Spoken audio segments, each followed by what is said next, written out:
Hello, everyone. Welcome to a very special episode of Global Insights, titled Young Leaders in International Affairs. My name is Scott Hamilton, and I'm pleased to serve as moderator for today's session. A warm welcome to all participants joining us today in the audience. We'd like to invite you to direct any questions for the panelists using the Q&A function of your Zoom page, and we'll do our best to put your questions back to the panelists. Now, before we begin, I'd like to start with a land acknowledgement. For those in the audience who are tuning in from outside of Canada, one of the actions we take to advance reconciliation between settler and Indigenous peoples is to reflect on our relationship with the land and the continuous process of colonization that deeply impacts our work. Acknowledging the land is the process of deliberately naming that this is Indigenous land, and Indigenous people have rights to this land. The Balsillie School of International Affairs is situated on the Haldimand Tract, the land promised to the Six Nations that includes 6 miles on each side of the Grand River, which is on the traditional territory of the Adawandron, Anishinaabe, and Haudenosaunee peoples. It is particularly important that we here at the school acknowledge the land upon which we are situated in everything that we do, including Global Insights.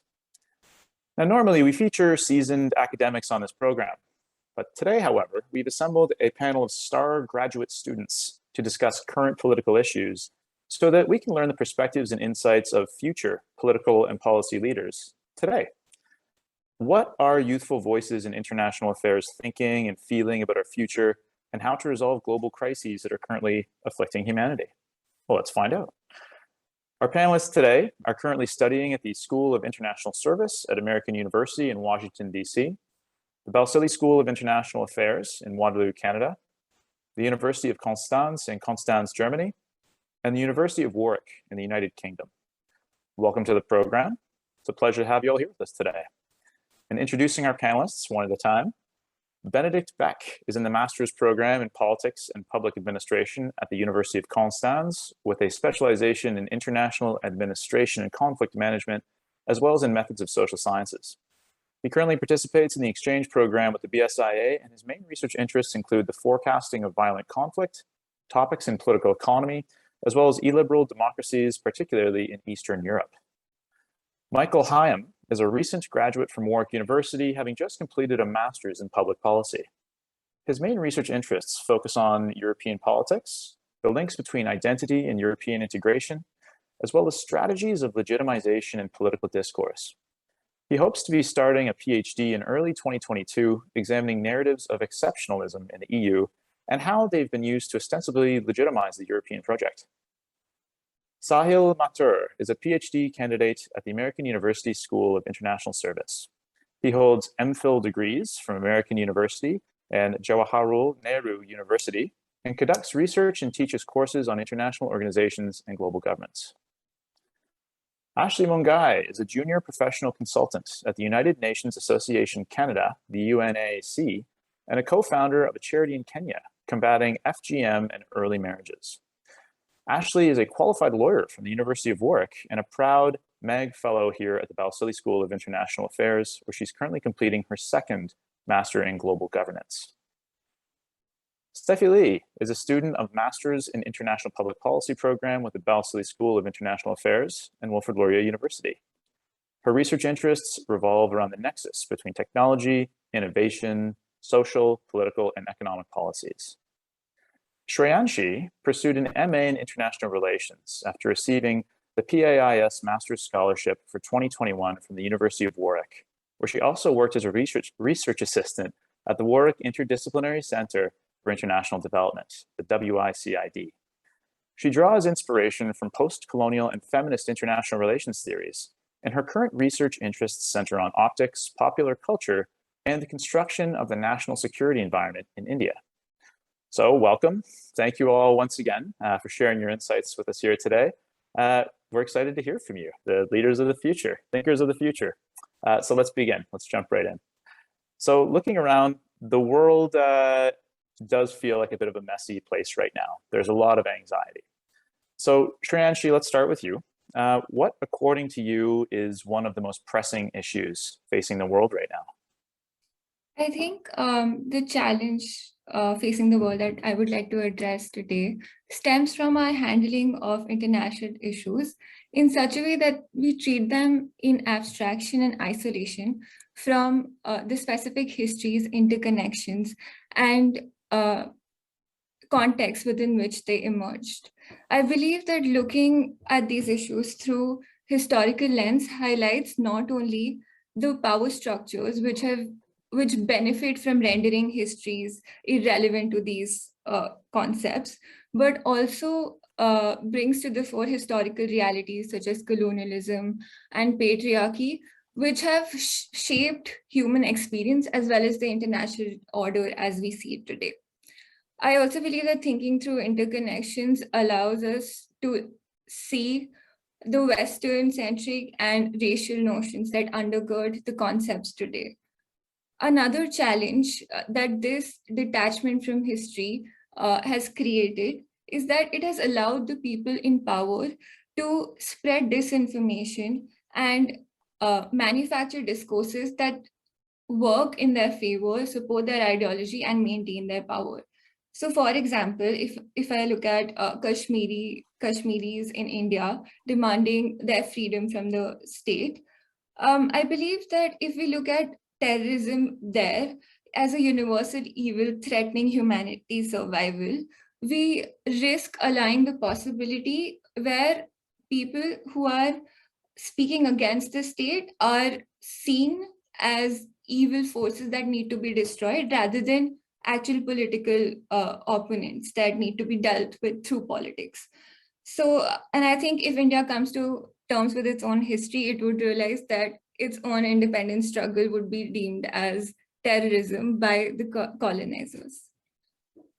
Excellent, thank you. A lot to unpack there, and a lot surrounding discourse and history, which is always likewise very messy but very interesting. So thank you. Sahil, turning to you, a similar question. What are some of the most pressing challenges that international and regional organizations face today? Yeah, thanks for the question. So this is interesting because one of the goals of international organizations, one of the reasons they were created was to deal with global problems, right? And I like to categorize problems in two ways. So one is new emerging problems that are pressing and sort of immediate concern. And then there's also this category of older problems that have always sort of plagued humanity and have continued to inform the work of international organizations in the post-war order. So in the first category, one of the most pressing is probably climate change. And climate change, it's complicated because this is both an old problem and a new problem, but just the scale and intensity with which its effects have been manifest in the last couple of years even make it a very pressing problem. So I think just 1 hour back, the White House, along with a couple of other government agencies in the United States, came out with this report highlighting the security impacts of climate change. And yesterday there was this publication in the Lancet from over 100 health experts that highlighted that millions will have adverse health effects from climate change. So this is clearly something that international organizations are thinking about and should think about. Another sort of pressing issue is dealing with some of the after effects of the pandemic. So the initial concerns about financing have largely been addressed by some multilateral development banks and international financial institutions, but other concerns such as supply chain blockages, vaccine distribution, those are still sort of pressing. Now, while these are of concern to international organizations currently, the older problems haven't gone away. So two of them I want to highlight is the issue of violent conflict, which continues to pervade. And another is democratic backsliding, and several regional and international organizations are involved in democracy promotion. So that's something they continue to do alongside. Thank you very much, Sahil. Not light topics there, from climate change to global pandemics to different political modes of conduct and ideology around the world. So heavy stuff. Thank you. That was a great answer. Benedikt, turning to you. Liberal democracies and civil freedoms are in decline in some states across the world. And scholars and policymakers are struggling to find an appropriate explanation for this trend. So what are the consequences for the international community, and how can we react to this democratic backsliding? Yeah, thank you. I think that it's very important that we look at the decline of liberties and liberal democracy as a global phenomenon. So it's largely independent of region, regime type, or external factors. We see declining Freedom House scores all over the world and in numerous countries. This contradicts kind of Francis Fukuyama's end of the history thesis, and it seems that liberal democracies lost their appeal. Particularly shocking is the transformation of established democracies into illiberal democracies. My research in that area focused specifically on Hungary, recently becoming the first EU member classified as only partly free by the Freedom House Index. So taking a closer look, we have to realize that the politics of Viktor Orban is actually supported by a majority of the Hungarian people there, and is backed up also the transition towards an illiberal democracy. I think it's therefore time that we clearly define whether or not a democracy should actually have a self-preservation mechanism, or whether we accept that democracies by democratically legitimized actions transform back to illiberal democracies. Yeah, we must be aware that if we decided democracy should have a self-preservation mechanism, this mechanism must then also be able to stand up against the majority. Excellent. Thank you very much. And right on time, I might add. Michael, turning to you, how important is a strong and united Europe? And how might it affect the international community?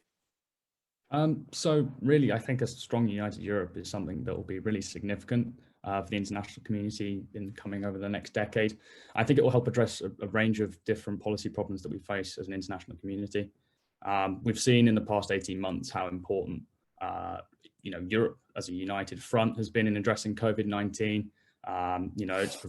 It's been taking a leading role really in donations of vaccines and medical supplies to Africa and Latin America. And this is something that the kind of Commission President Ursula von der Leyen has really tried to hammer home over the last 18 months. They really want to take a global leadership role. And there's a real desire from those at the top of the EU to kind of shape the world in its image, with the US seemingly taking a back seat at the moment. And this unity is really significant because it allows Europe to build kind of a strong position as a global actor, and allows it to take the initiative on important issues. So we're seeing at the moment the Commission has a strong focus on the European Green Deal, and it's taken, it's showing a willingness here to take a lead on climate change and foster a true international consensus on the issue. And as well, with the outgoing of Chancellor Merkel in the coming months, the EU will now likely take a firmer stance on upholding human rights, democracy, and rule of law issues, both internally, as we're seeing with Hungary and Poland at the moment, but externally too, with regards to Russia and China. So whilst a strong and united Europe, it's going to be a really intriguing source of leadership in addressing global issues, I think it's really important to remember that this kind of solidarity and unity is something that's quite fragile. Thank you. It always fills me with hope hearing young people in the UK talk very glowingly about the European Union. So thank you. It's fantastic. Steffi Lee, moving on to you. Your research is on the fourth industrial revolution. It generally describes technological advances such as AI, quantum computing, the Internet of Things, and much else besides that we're seeing expand today. What are the human security challenges associated with this so-called fourth industrial revolution? Well, in the fourth industrial revolution, humanity can expect profound transformations and improvements to their quality of life. The issue here is that not everybody will reap its benefits. But on a more grander scale, the most pressing and imminent risks that we can anticipate within the next 10 years are threats of cyber attacks, data fraud, and data theft. Human security is challenged in the instances of where state forge these cyber attacks without any sort of governance regime or agreed upon protocols. And if there were to be a war rage of cyber attacks, it can lead to the disruption of essential services, leading to the loss of life and potentially setting off an escalatory chain reaction with unintended widening consequences of conflict due to the dense and cross-border networks. So essentially, this could potentially cause a war without any sort of war rules. we can see that the acceleration of technological development is unprecedented, and the speed and breadth of technological innovation is exciting. But we need to be mindful of the design and acquisition that this could impose on autonomous weapons and new weapons new weapon technologies that have very unclear and potential dangerous applications, with the ability to wage hostile acts that may fall short under the definition of an armed attack. So there are a variety, and this is just one of the more pressing ones that we can expect within the next 10 years. Thank you. The incredible expansion of technology around us, with the benefits come some very significant downsides that you point out. And staying on this theme of technology and its expansion or even intrusion into our daily lives, social media is having a profound impact on every aspect of our life, and that also includes international affairs. So Ashley, how has social media shifted the global political landscape, especially in regards to activism? First of all, allow me to say thank you so much for having me on this marvelous panel and the question. I think personally, I believe social media has shifted the global political landscape in several critical ways, the most prominent of which is our recognition of the power of algorithms and echo chambers, which have surmountably shifted political strategies and discourse. However, to pivot particularly to activism, an intriguing shift that social media has had is the removal and blurring of physical borders to activism. This is critical as social media facilitated the collectivization of grassroots organizations and social movements across borders, whilst also creating an avenue for mass participation, leading even some social scientists to go as far as suggesting that where individuals have been failed by their government, protest movements have then taken up the mandate to stand up the world over. These social movements have been catalyzed, organized, and sustained even on social media, whether that was through mobilizing of funding or even coordinating across states and countries. Social media has also arguably shifted the character of some domestic protests by bringing domestic politics to the international sphere through not only illuminating issues beyond physical borders, but by uniting diaspora youth and local youth to tackle national problems and force action and responses from their national governments, such as what was seen very prominently with the NSAS movement in Nigeria. Or even on the more extreme sense, we've seen even governments be toppled, but starting by like fires that were on social media. The third and final social media thing that I'd like to talk about is the way in which social media has shifted the focal points and the faces of political movements, in the i.e. that the drivers are no longer just the traditional political leaders that we're used to, but ordinary men and women who just have been extremely brave, thus stepping away from the biases of leadership that tend to lead either towards power and privilege, and misplacing that instead with emotional slogans and that embody the realities of the mass populace. Slogans that we've all now come to know, such as hashtag say her name to my dress, my choice, and hashtag I can't breathe. These slogans have cut across internationally. And I think that's one of the key things that have shifted activism. Thank you. Oh, thank you. I was couldn't agree more that the digitization of politics operating in this ethereal space is now affecting the more brick and mortar traditional idea of government. So moving on this theme, Benedikt, turning to you, this information and these new communication techniques, they are dominating many of our lives daily, yet they operate in a very undefined, blurry policy space. So what framework conditions must be set by the international community to do something about it? I think it was in 2017 when The Economist titled that data actually surpassed oil as the most valuable resource in the world. Yet I think it's important that we know that data strongly differs in its basic nature from other resources. So we ourselves create massive amounts of data by surfing on the internet, liking, clicking, even just looking at things in the internet. But nevertheless, we perceive that service providers like Facebook, Google, or TikTok are free for us, despite us paying them with the world's most valuable resource, according to The Economist. So I think in the coming age of machine learning and artificial intelligence, it's especially the quantity of data, of training and test data that makes the difference for the accuracy of predictions. I think Ashley pointed out the positive sides of this regarding grassroots movements, but also I think especially during the election campaign of Donald Trump in 2016, we did see the negative effects of such accurate predictions based on personal data. So I think the right to digital self-determination and to reclaim one's own data should therefore be everyone's right. And moreover, I think that everyone should be able to transparently understand how their own data is processed by these algorithms. Oh, thank you. If data is surpassing oil in terms of value and the generation of wealth, looking at the global scale, you can't have that amount of data and wealth without creating billionaires. So, Michael, turning to you, there's one specific billionaire, Mark Zuckerberg, who has repeatedly said that Facebook is I think he called it a global good.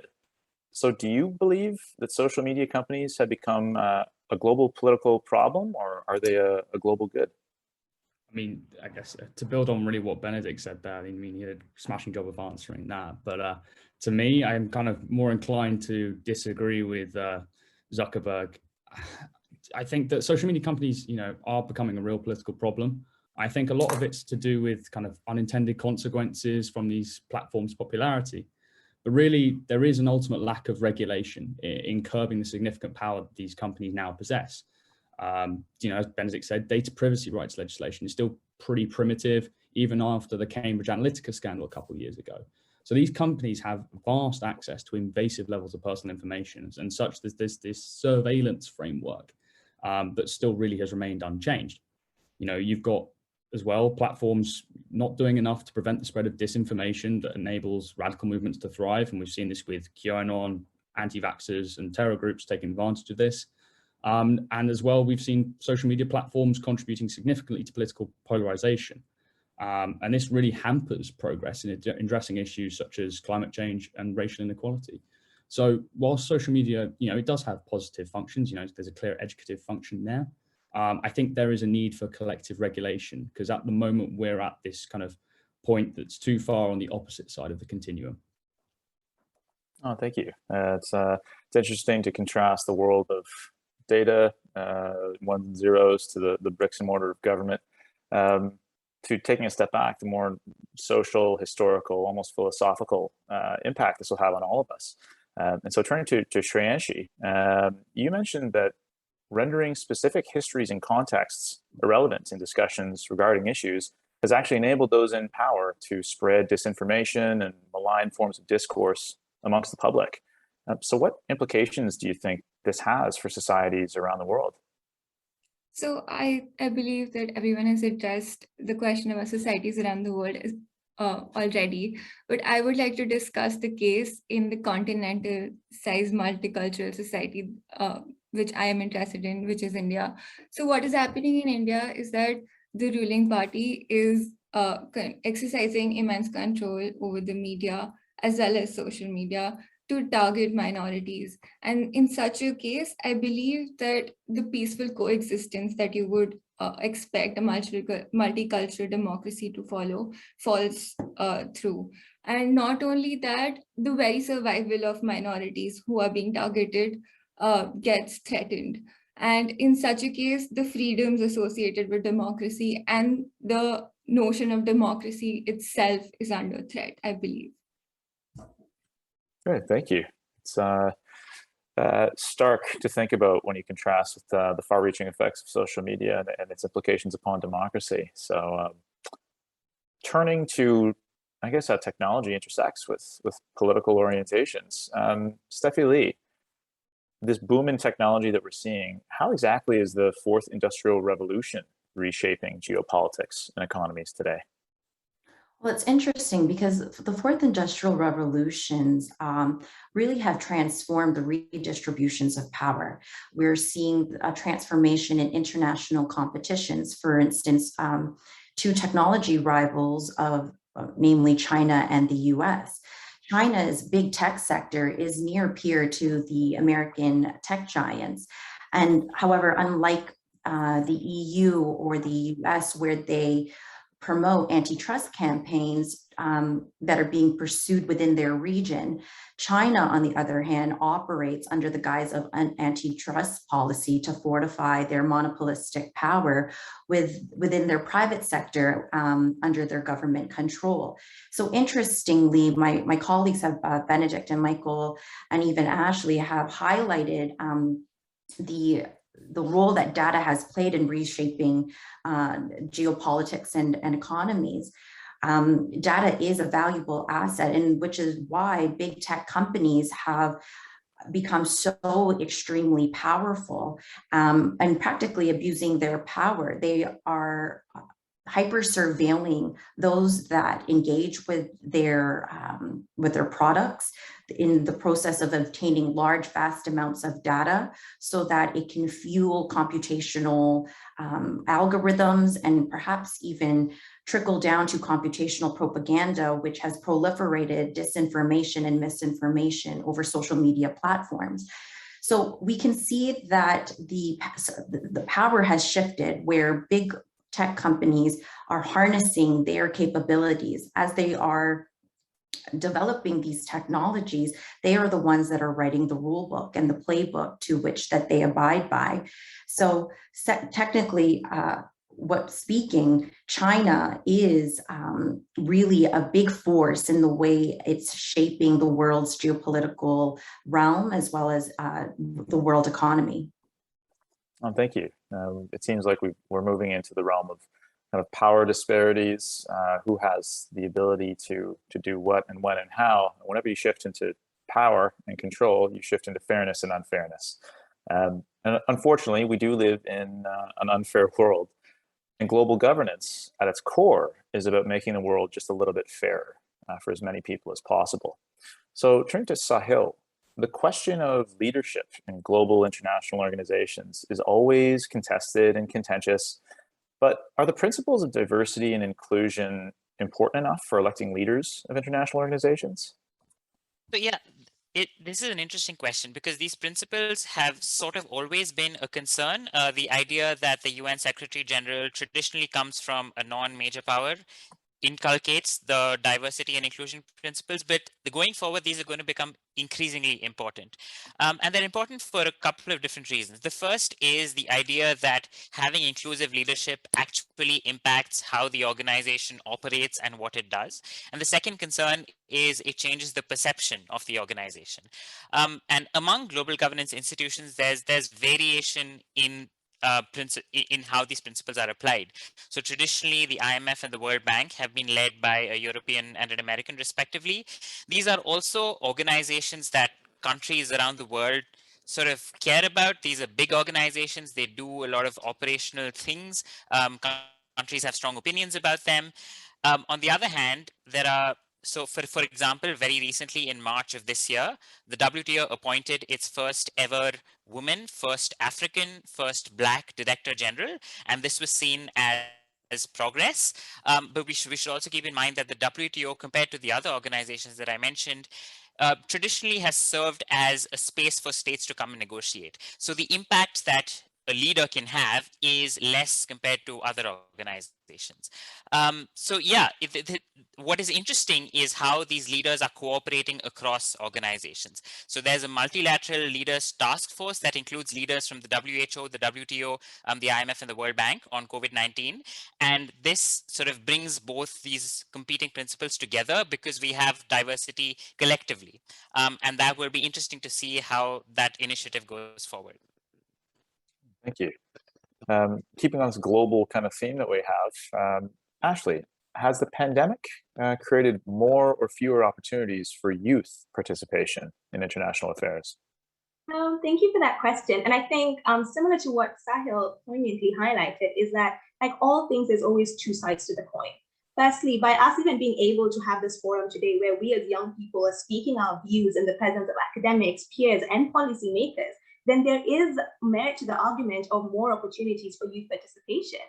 That coupled with the mass migration of all in-person conferences moving online and leading to the previous capacity limits being removed, you now had relatively open access to previously private meetings, whether that was at the UN, WTO, or even in business forums.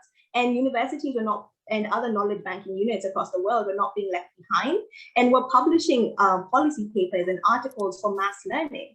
All this access was unprecedented, and you saw youth from across the world who previously would not have been able to attend policy or global governance forums watching, learning, and participating.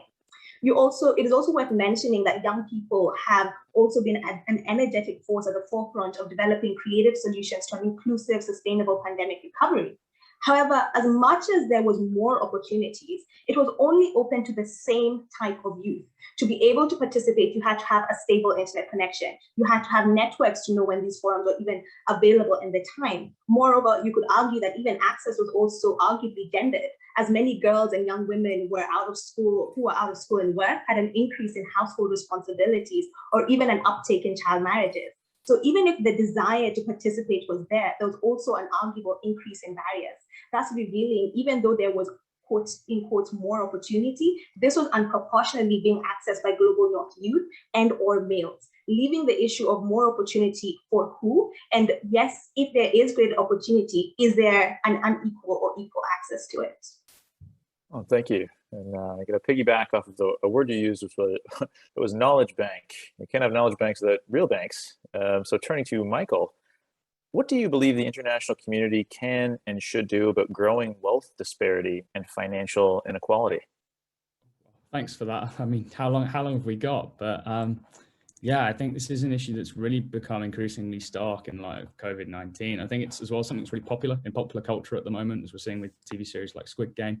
But, you know, a lot of people around the world have been hit incredibly hard financially by the pandemic. And, you know, to take a number, in the UK, the number of low-income households in debt has tripled since March 2020. And this is whilst Jeff Bezos and Richard Branson are flying off to space. So, you know, wealth inequality is not a new phenomenon. However, it feels like in 2022, we're at a point where this disparity is so great, and this gap will continue to grow unless we do something. The thing is, to me, I feel like we've already got the tools to address this inequality. You know, whilst technology and globalization have accelerated wealth disparity, it is through more forceful government policies that we can actually mitigate their effects. You know, I could sit here and list off a whole host of policies, you know, progressive tax, improving education, access to education, minimum wages, social security, etc. But, you know, fundamentally, this inequality is a political choice. You know, we need to put increased pressure on our policymakers to actually act and to make it harder to choose to continue with this inequality.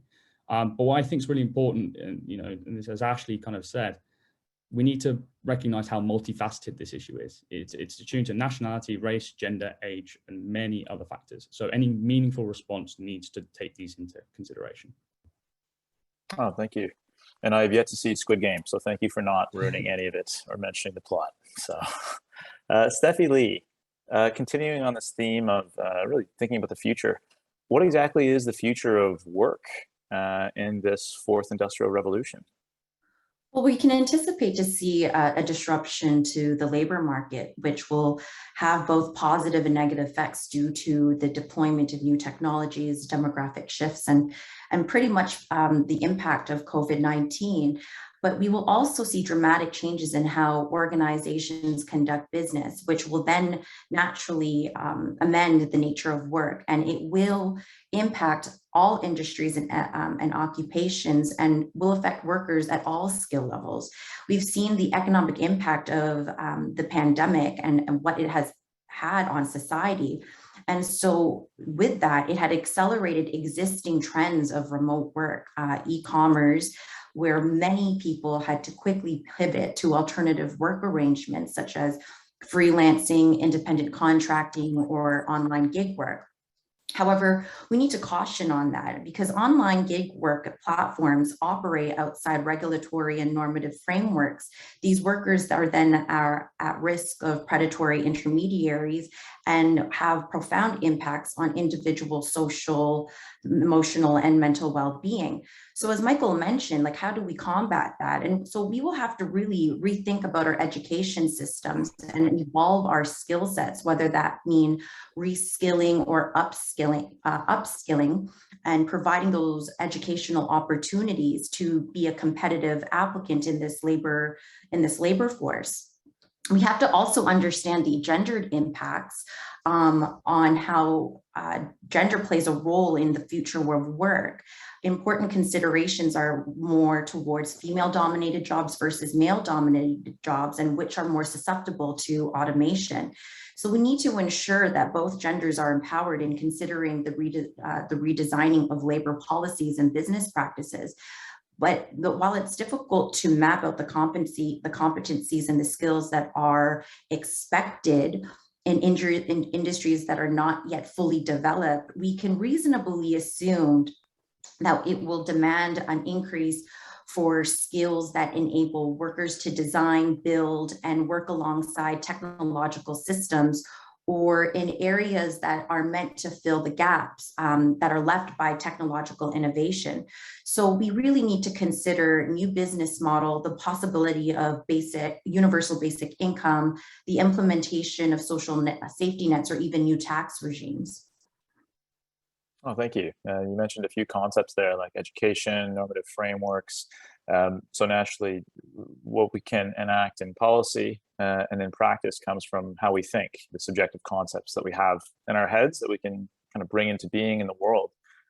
So Shreyanshi, can you please give us some examples of the ways in which we've rendered specific histories, contexts, and interconnections irrelevant to discussions and policy relevant issues in international affairs? Yeah, so so I believe when specific historical contexts and interconnections are ignored while talking about current issues, we risk reading problems facing us today as solely arising from incompetencies, corruption, and cultural beliefs of certain populations across the world. I will take the example of development thinking to elucidate my point. So an inquiry into development thinking has revealed that it emerged as an ideology which perpetually sets the Western model as an ideal to be followed by the non-Western societies to achieve prosperity at the cost of loss of and destruction of their entire culture and historical identity. Development began as a strategy to keep the migration from global south to the global north, but has ended up being repackaged and remodeled continuously by global institutions in the language of universal laws and sound economic policies, which the West itself refuses to follow. Similarly, I believe we restrict ourselves from reaching useful ways of tackling the issue of terrorism when we ignore interconnected histories and confine ourselves to the recent notion of the nation state. Oh, thank you. And you mentioned in there I think the words terrorism came up and the way that affects historical contexts in which we look at our own nation state. So it brings up the unfortunate reality, and I'm hitting everyone with very happy themes and questions today. But we do live in a violent world, and we live in a mistrustful world. At least there are many out there that are mistrustful. There are good people too, but it is generally a violent and mistrustful world in international affairs. So Benedikt, are we underestimating the risk of interstate war in a changing world order? Yeah, thank you very much. I had the great pleasure to deal with the topic of quantitative conflict prediction in 2 courses with Professor Gerald Schneider at the University of Konstanz. And what became most striking to me is that single, very severe events are better predicted by heavy-tailed distributions than by conventional normal distributions. So this may sound a little bit scientific, but on the other hand, these distributions, for example, the power law distribution, they attach higher probabilities to very severe events, or so-called black swan events that seem very unlikely in conventional distributions. So I think what we have to learn out of this is that humans usually perceive probabilities based on normal distributions, but we have to adapt our predictions of risk. We might predict severe events better using these heavy-tailed distributions. So, for example, in the case of the South China Sea, the international community should increase their awareness of possible aggression from either side. Because what we see also is that if we perceive the ex-ante risk of conflict correctly, then diplomatic work might be more successful to prevent the actual outbreak of conflict than just reacting surprised because we underestimated the risk of conflict. Thank you. Turning to Sahil, following along this theme, the last couple of years have witnessed several coups and political crises in Myanmar, Mali, Haiti, and most recently in Guinea. Are regional organizations equipped to address such political crises that occur in their member states? So in this context, the role of regional organizations is going to become more important going forward. So the United States, in the wake of its withdrawal from Afghanistan, has begun to disfavor direct involvement in global crises. And President Joe Biden, in a recent speech, said that he wants to push for regional diplomacy. Now, regional organizations around the world, they have a toolkit to respond to such crises. They can offer condemnatory statements. Many of them offer mediation services. They can also impose sanctions, and sometimes they also intervene militarily. But there are lots of questions around whether these actions are effective in actually changing and preventing the outbreaks of such conflicts and coups. So the recent example of the Myanmar coup in February 2021, ASEAN, the Association of Southeast Asian Nations, for the first time ever appointed a mediator and has appointed an envoy to mediate between the Tatmadaw and the opposition. But a recent international crisis group report that just came out yesterday, in fact, has characterized that process as dysfunctional. So going forward, given regional organizations are likely to be on the front lines of crisis response, it's important to think about how to strengthen their capabilities that are already there, but can be improved further. Well, thank you. Ashley, turning to you, women and young people have been adversely affected by the shadow pandemic. In our current season of scarce resources, how do we protect without infantilizing, let's say? Thank you for that question. And this is a topic I'm extremely passionate about because statistics suggest that from the onset of the pandemic, we have moved from 1 in 7 women having experienced gender-based violence to now 1 in 3 women have suffered either sexual and/or physical violence, estimating that globally in the pandemic alone, about 243 million women and girls have endured GBV. This increased violence is what now we have come to know in international affairs circles as double victimization and the shadow pandemic.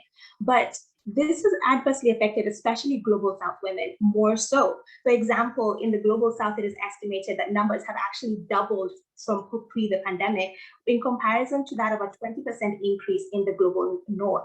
So when it comes to the question about how do we protect without infantilizing, allow me to further the topic issues that were raised by both Stephanie Lee and Michael. We must have an intersectional and inclusive gender responsive policy. The rationale being is that we need to dispel the normative assumptions within international relations on the single feminist or female experience. This is critical as acknowledging intersectionality prevents further structural violence on the lived experiences of global South women. Another avenue is an inclusive and transformative approach that centralizes women in pandemic preparedness, response, and recovery. This includes having a woman representative at every stage of development and rollout of policies, and also having women-led task forces dealing with domestic violence at the transnational and national level.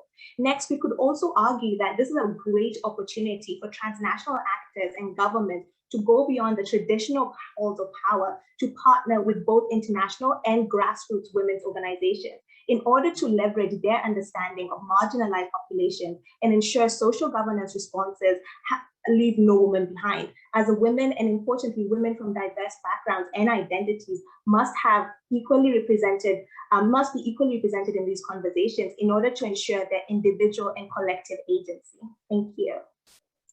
Oh, thank you. We're talking a lot about normative ideations and agencies and the way they affect political outcomes. So turning to Michael with a similar question, how pressing are exceptionalist beliefs and the role that they play in informing international policies? How are they an international challenge? Oh, thank you for that question, Scott. I mean, that touches on my main focus on research, and I think it's inevitable I'm going to say that foreign policies driven by exceptionalism are a substantial international challenge. So really the belief in exceptionalism is one where a nation believes it is not only unique, but superior to others. And this is kind of an illusion of grandeur, and it's particularly dangerous because it motivates imperialist foreign policy decisions. These typically undermine confidence in major powers due to the inevitable hypocrisy they enable. You know, you can't have a global power preaching about human rights at one instance and then propping up dictators in the other. You know, we've seen this in America's military intervention in the Middle East. You know, this was justified by an exceptionalist discourse, and now we've seen that the whole region has been left in pretty deep instability. These beliefs are not confined to just America. We see them in foreign policies of UK, Russia, China, and as my research argues, Europe. But I think as an international community, we need kind of a period of self-reflection. We need to go back and look at why any nation should have the obligation to concern itself with the well-being of global humanity. I think, although it might seem self-evident to us, it's not to everyone around the world. And I think, you know, it's the imperialist tendencies that they enable, the subordination of international law, presumption of benevolence until proven otherwise, which we need to really be wary of. And I think incidents like those in Afghanistan really serve as a humbling and important reminder that individual nations alone cannot cure the world's ills through foreign policy. We need to work as a team. Thank you. You spoke a lot there about almost self-reflection, the importance of looking at the past in order to facilitate cooperation at an international scale. So turning to this notion of self-reflection in the past, Shreyanshi, could you elaborate a little bit more and tell us what led to this current situation where we've started dealing with challenges facing the world in a more dehistoricized or decontextualized manner? It seems we are overlooking connections between societies and the phenomena that occur within them. So who exactly or what are the parties that are responsible for this? So I think the situation today can be partly blamed to the prominence of neoliberal ideology, which prefers to look at complex and dynamic social world with the help of static models and universal laws. The neoliberal thinking, which has increasingly engulfed social sciences, has deliberately enforced an amnesia on the histories and contexts that could specifically hold those at the helm of power hierarchies accountable. To be blunt, for example, realists and liberals do not discuss the questions of race and gender because most of its founding members were white men from the West. Hence, those in power are also responsible for deeming histories irrelevant as it enables them to sustain their position and power. So I'm just calling people out. As you should, right? That's what panels like this are for. Yeah. That's fantastic. Well, I think we have enough time for one more question from me, and then we'll turn to audience questions. But I'll make this kind of a lightning round. If everyone can answer in a few sentences and keep it under a minute, which is tough because the question I want to ask has to do with probably the biggest problem we're facing collectively across the globe, which is climate change. And right now, we're obviously living in a drastically warming world. And the last UNFCCC report was pretty terrifying with its implications for the future and global warming due to anthropogenic climate change. So Sahil, climate change is a pressing global challenge that all international organizations must confront. But what are the different ways in which organizations can and should seek to incorporate the goal of addressing climate change into their agenda and their activities? Right, exactly. So it is a pressing problem, and there's this need that, international organizations know they need to do something about it and they need to address it, but it's such a vast and multidimensional and far-reaching problem that it can be difficult from the perspective of IOs where to start. So what has been happening and what should perhaps be the way forward is these IOs have been trying to figure out how climate change interacts or intersects with their own mandate and agenda, right?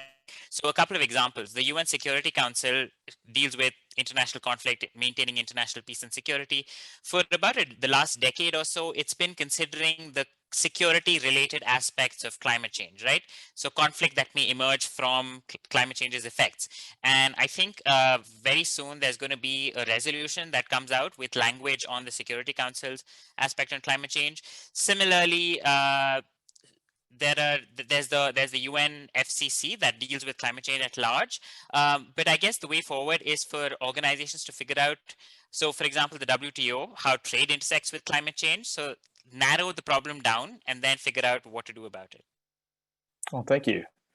Benedikt, turning to you in less than a minute, the international community, it set ambiguous goals to limit the extent of the climate crisis, but domestic policymakers often struggle to implement effective policies based on this.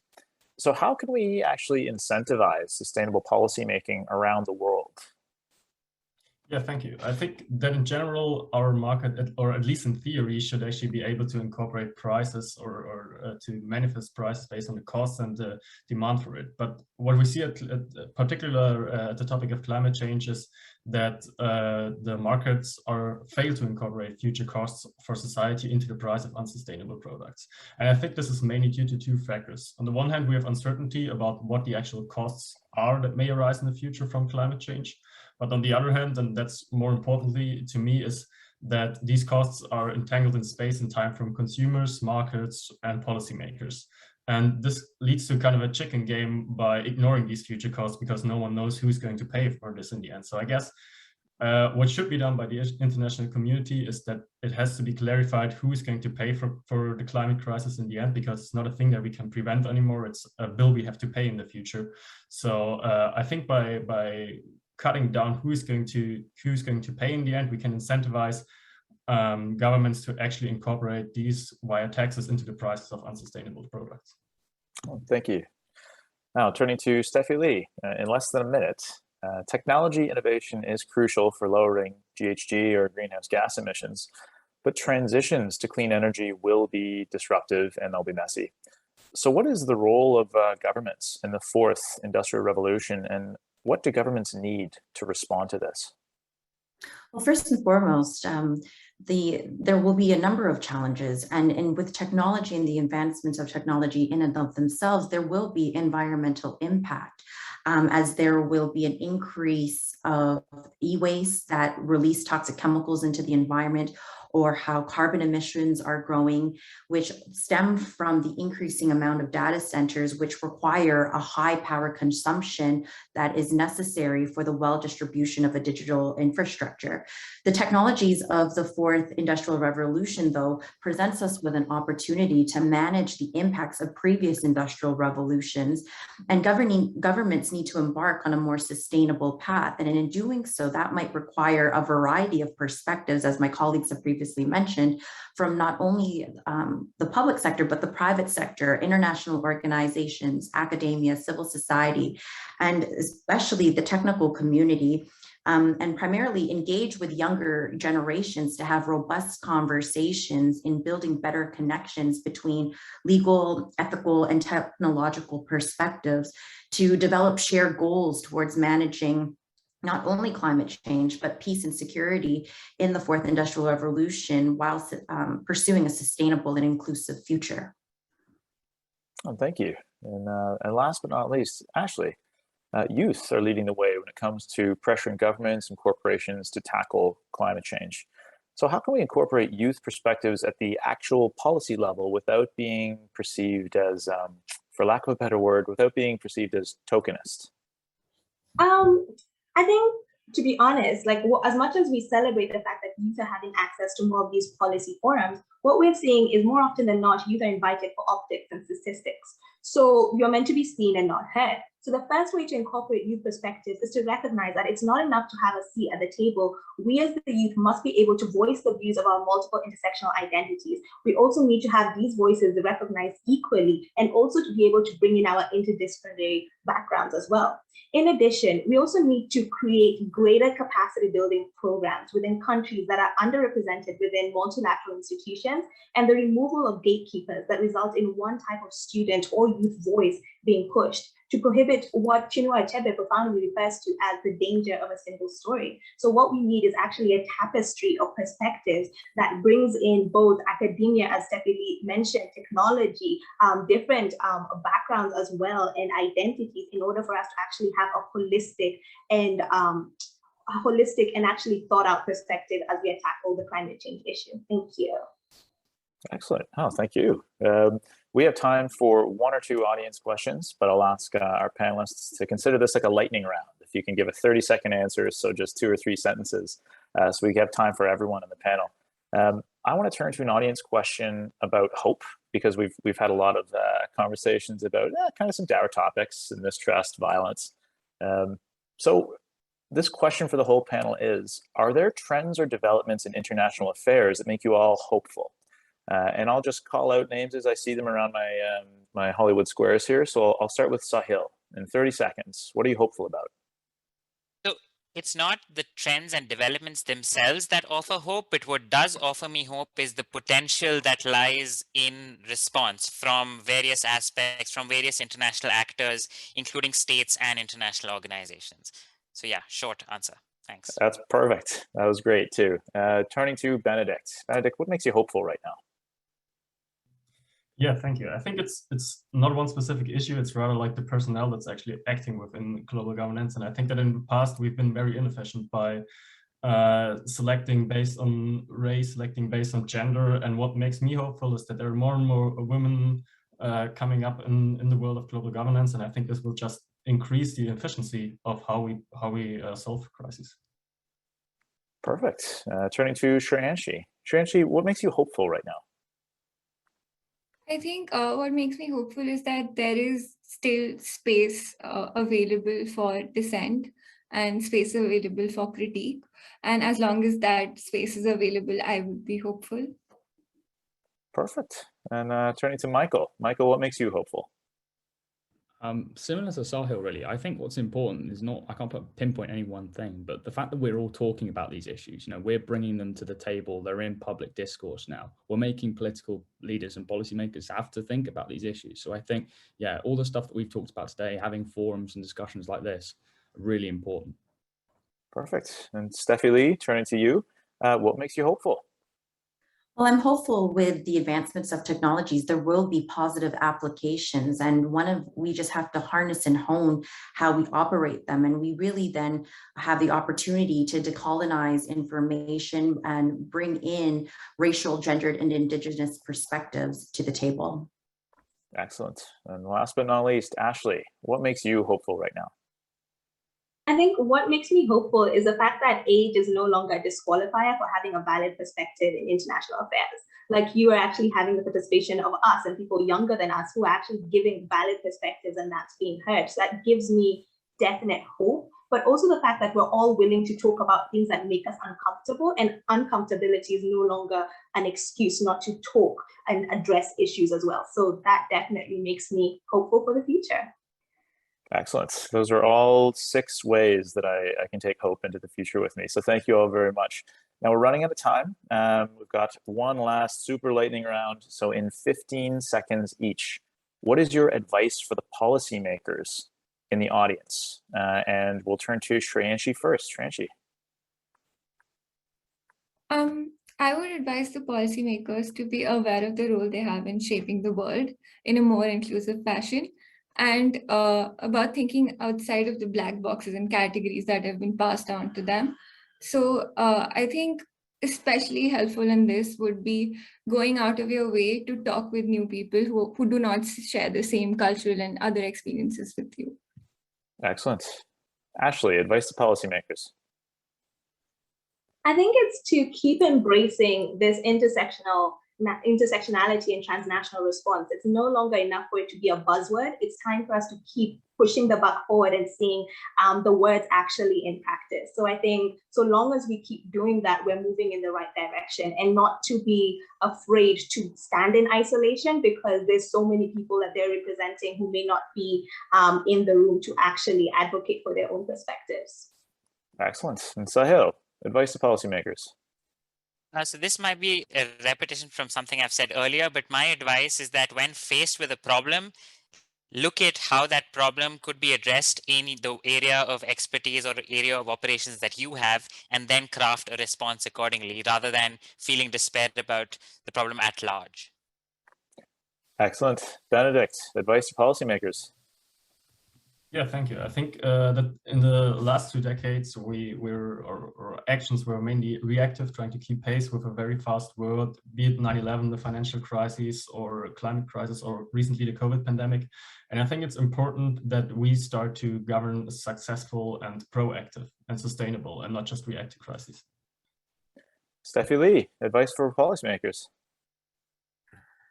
Well, policies and regulations should then endeavor to be at pace with technological development and be primarily driven by human-centered principles and ethics. And in doing so, I will always advocate that we need to include racial, gendered, and Indigenous perspectives. And Michael, advice for policymakers?